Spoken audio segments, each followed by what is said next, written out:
another WJEC A level physics question. This time it's question 5 from January 2014's PH1 paper on resistivity, which is now in the Unit 2 specification.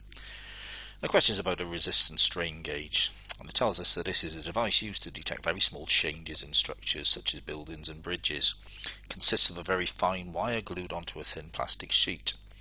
The gauge is attached to the structure under test so that when the structure deforms, the wire is either stretched or compressed. Now, if the wire is stretched, it gets longer and thinner, and using an equation we've got to justify what effect this has on the resistance of the wire. Well, the resistivity formula is R equals rho L over A. Rho is a constant. That doesn't change. That just depends on what material it is. So if we look at the other two factors here, what we basically got is that if everything else was the same, then the resistance is directly proportional to the length, in which case an increased length gives a larger resistance.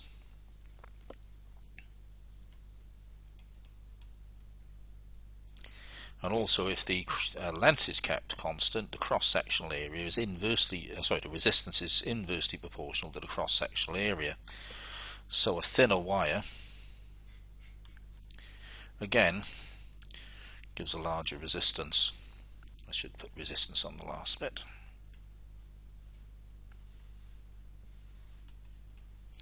So the point here is that both factors give a greater resistance.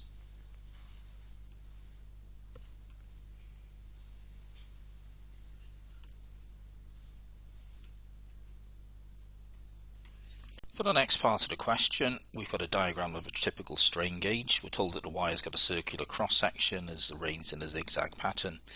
We're given the length of each zig, if you like, in the diagram.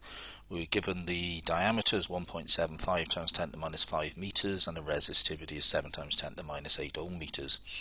We've got to show that the resistance is 56 ohms, so R equals rho L over A. Rho 7 times 10 to the minus 8.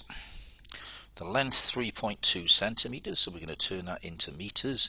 But that's the length of just one of the zigs of the zigzag pattern we've got here. And if we count, there are actually 1, 2, 3, 4, 5, 6 of those. We're going to have to ignore the lengths of the little curvy bits at the end because we have no information about that. Cross-sectional area is pi r squared. The radius is half the diameter. And the diameter is 1.75 times 10 to the minus 5. If we put all those figures into the calculator, we get very close to 56. We get 55.9 ohms basically.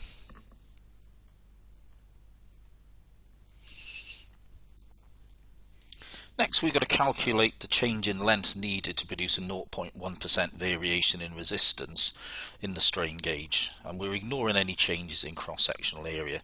Well, if everything else is constant, if looking at this R equals rho L over A formula, in other words, if the resistivity and the cross-sectional area are constant, the resistance is directly proportional to the length. So to produce a 0.1% variation in resistance, all we've got to do is find a 0.1% change in length. So delta L is going to be 0.1% of the 3.2 centimeters. But remember that there were sort of 6 zigzags of that there.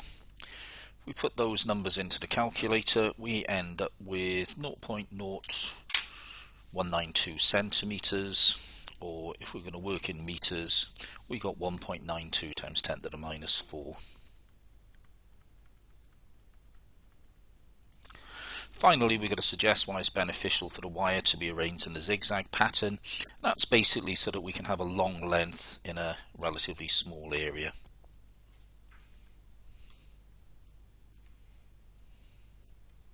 So in other words, the size of the actual strain gauge can be made sort of nice and narrow, not too thick, and can fit nicely onto the side of the structure that we're trying to measure. So thank you very much for listening. Please remember to like and subscribe, and feel free to leave any comments. Goodbye.